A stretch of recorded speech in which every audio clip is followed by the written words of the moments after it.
بسم اللہ الرحمن الرحیم۔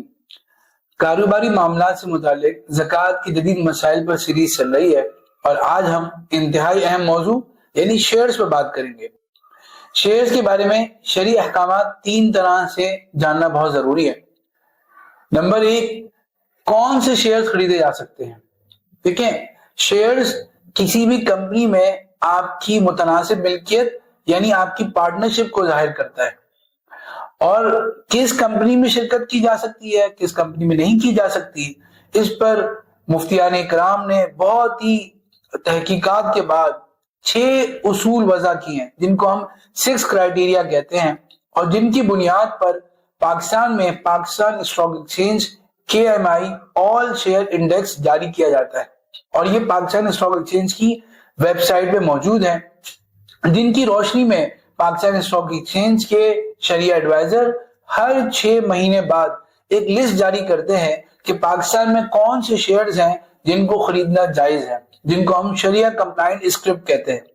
اور جو حضرات ہمیں سن رہے ہیں اور وہ دیگر ممالک میں رہتے ہیں اور دیگر ممالک میں شیئر خریدنا چاہتے ہیں، تو تقریباً اب ہر ہی ملک میں مختلف اسلامک انڈیسز موجود ہیں، جیسے کہ ڈاؤ جونز کا ہے، IOFI کا ہے۔ تو ان کے پاس جو انڈیکس موجود ہو اسلامک کا، جو مستند مفتیان اکرام کی زیر نگرانی چل رہا ہو، اس کے مطابق جو شیئر جائز ہو اس کی وہ خریداری کر سکتے ہیں۔ دوسرا مرحلہ، دوسرا اہم سوال یہ ہے کہ شیئرز خریدنے کے بعد اس کی ٹریڈنگ کیسے کی جائے۔ تو یہ بھی اہم شرعی اصول ہے کہ کسی چیز کو قبضے میں لیے بغیر اس کو بیچنا جائز نہیں ہوتا۔ پاکستانی قوانین کے مطابق شیئرز آپ کی ملکیت اور قبضے میں 2 ورکنگ ڈیز کے بعد آتے ہیں، جس کو عام طور پہ T+2 کہتے ہیں، یعنی آج اگر پیر ہے تو بدھ کے دن آپ کے قبضے میں وہ شیئرز آئیں گے، تو ان کو قبضے میں لیے بغیر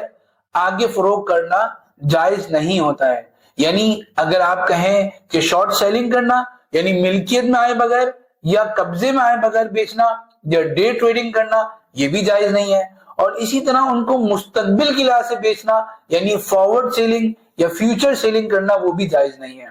صرف اپنے قبضے میں لے کر پھر آگے بیچنا، یہ شرعاً جائز ہے۔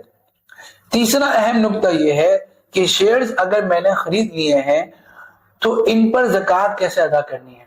تو اس سلسلے میں یاد رکھیے گا کہ شیئرز خریدنے کا مقاصد 2 ہوتے ہیں عموماً۔ ایک مقصد کیپٹل گین ہوتا ہے، یعنی مقصد اس سے وقتی طور پر لے کر اور اس کو بیچ کر منافع حاصل کرنا ہوتا ہے۔ مثال کے طور پر دوست نے بتایا OGDC کا شیئر بہت اچھا چل رہا ہے، میں نے آج خریدا اور 2-4 دن بعد جب اس کی قیمت اور بڑھ گئی میں نے فروخت کر دیا۔ تو یہاں پر آپ دیکھیے، یہاں مقصد صرف تجارت ہے، تو یہ شیئر میرا مالی تجارت ہے، کمیونٹی ہے، تو اب اس میں ایک تجارت کا اصول لگے گا کہ اس کی جو آج مارکیٹ ویلیو ہے اس پر زکوٰۃ دی جائے گی، یعنی قیمت خرید نہیں۔ اگر OGDC کا شیئر میں نے 100 روپے کا خریدا تھا اور آج 120 کا ہو گیا تو میں 120 کے لحاظ سے 2.5% زکوٰۃ دوں گا، اور اگر وہ 90 روپے کا ہو گیا، بہت سے لوگ پوچھتے ہیں کہ ہم نے تو شیئر خریدا اب نقصان ہو گیا، تو یاد رکھیے گا تجارت میں نفع نقصان پہ زکوٰۃ نہیں ہوتی، بلکہ تجارتی مال کی جو قیمت فروخت ہوتی ہے، جس دن ہم زکوٰۃ کا حساب کر رہے ہیں اس دن جو قیمت ہوتی ہے اس پر زکوٰۃ ہوتی ہے۔ تو آپ کی شیئرز کی قیمت اگر جو ہے وہ بریک ایون سے گر گئی ہے، فیس ویلیو سے گر بھی گئی ہے، پھر بھی جو اس کی ویلیو ہے آج کے دن، اس کی لحاظ سے آپ 2.5% زکوٰۃ ادا کریں گے۔ دوسرا مقصد جس لحاظ سے کچھ لوگ شیئر خریدتے ہیں وہ ہوتا ہے ڈیویڈنڈ کو حاصل کرنا، یعنی ان کا مقصد فوری خرید کے بیچنا نہیں ہوتا، بلکہ وہ چاہتے ہیں کہ ہمیں لانگ ٹرم انویسٹمنٹ ہو، ہم آرام سے شیئرز لے کے رکھیں، یہ اسٹیبل کمپنی ہے، یہ ہر 6 مہینے بعد، سال بعد ڈیویڈنڈ دیتی ہے، تو اس کی آمدن مجھے حاصل ہوتی رہے گی اور مجھے فیوچر میں آمدنی کے ٹینشن سے میں بچ جاؤں گا۔ تو اس لحاظ سے اگر آپ شیئر خریدتے ہیں تو آپ وہ مال تجارت نہیں ہے، بلکہ آپ اسے پارٹنرشپ کے طور پر خرید رہے ہیں۔ آپ اس کمپنی میں اپنی متناسب ملکیت حاصل کرنا چاہتے ہیں اور اس کمپنی کے مستقبل کے فوائد اور آمدنی حاصل کرنا چاہتے ہیں۔ تو اس صورت میں آپ یہ دیکھیں گے کہ آپ نے جس کمپنی کا شیئر خریدا ہے اس کمپنی میں قابل زکوٰۃ اثاثے کس فیصد سے ہے۔ آپ کو یہ معلوم ہوگا کہ کمپنی کے تمام اثاثوں پہ زکوٰۃ نہیں ہوتی، فکس ایسٹ جیسے آپ نے وہاں پر پلانٹ ہے، مشینری ہے، اس کی زمین ہے، وہ تو بیچنے کے لیے نہیں ہے، اس پر زکوٰۃ نہیں ہوتی ہے۔ اسی طرح جو ہے وہ کمپنی کے پاس جو اثاثے بیچنے کے لیے نہیں ہے، مثال کے طور پر اس کی ٹرانسپورٹیشن کی گاڑیاں ہیں، اس کے پاس جو ہے وہ بڑے بڑے پرزے ہیں، ان پر کوئی زکوٰۃ نہیں ہے، صرف اس کی انوینٹری جو بیچنے کے لیے اس پر زکوٰۃ ہوتی ہے۔